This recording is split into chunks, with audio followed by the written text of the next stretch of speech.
Good morning, TK Giraffes. Now, remember when Moses left Egypt to go to the land of Midian, where he became a shepherd? Bah, bah, bah. While he was there, he thought he saw what was a burning bush, but it was really God's voice talking. Moses, go back to the land of Egypt and tell Pharaoh to let the Jewish people go.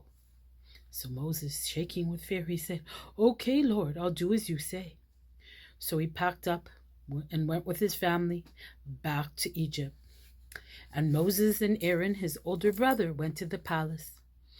And Moses said to Pharaoh, oh, listen, oh, listen, King Pharaoh.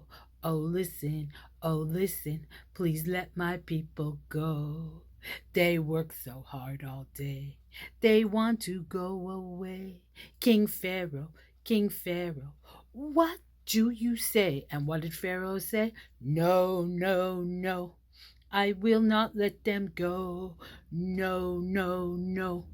I will not let them go.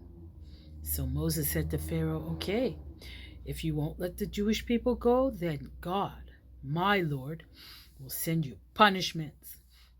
And Pharaoh thought, I don't know your Lord. Fine, Moses, do as you wish. So the first punishment was the river. The Nile River turned red into blood, and all the Egyptians could not drink from the water, and the fish died for them. But for the Jewish people, they were fine. They could drink the water and eat the fish. So Moses went back to Pharaoh, and Moses said, now will you let the Jewish people go? But Pharaoh said, no way. So Moses said, fine, then my Lord will send you more punishments. And Pharaoh said, bring it on, Moses. So the next one was frogs. Frogs were jumping everywhere, all over Pharaoh and in the palace and all over Egypt for the Egyptians.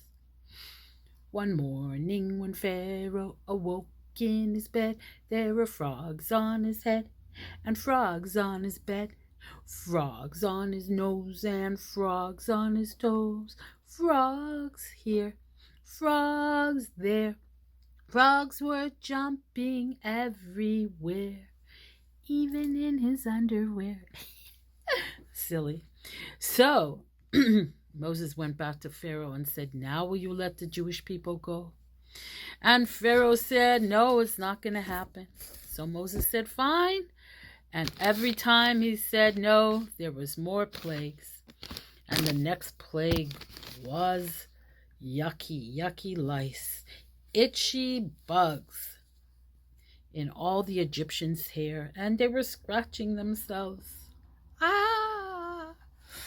And then the next one was wild animals. They were all over the Egyptians and roaring in their faces and scaring them. Then the next one was the sick cows. Oh, they got so sick. Oh no. And they were laying everywhere, all over Egypt, and where the Egyptians were. Then the next plague was the yucky big bumps called boils. Oh, bumps all over the Egyptians' bodies, red, big sores, and they hurt really bad. But still Pharaoh said, no, sorry, won't let the Jewish people go. So then God sent hail. Hail was the hard rain that came down on the Egyptians. Big, hard balls of rain. And it hurt all the Egyptians' bodies and their heads. And then the next one was locusts. Big bugs all over the fields in Egypt. eating up the crops so that the Egyptians wouldn't have food to eat. And then there was darkness. Oh no, it was dark for all the Egyptians in Egypt for 3 days and for 3 nights. But for the Israelites, the Jewish people, they could see. They didn't. It was light for them during the day, and then at night, when it was time to go to sleep, it was dark. Finally, Pharaoh said, "I've had enough, Moses. Take your people at once and go away before I change my mind." Moses said, "Thank you, Pharaoh." And that's what happened after all the plagues. And then Moses led the Jewish people out of Egypt. Yay! Thank you for watching, friends. See you soon. Bye-bye.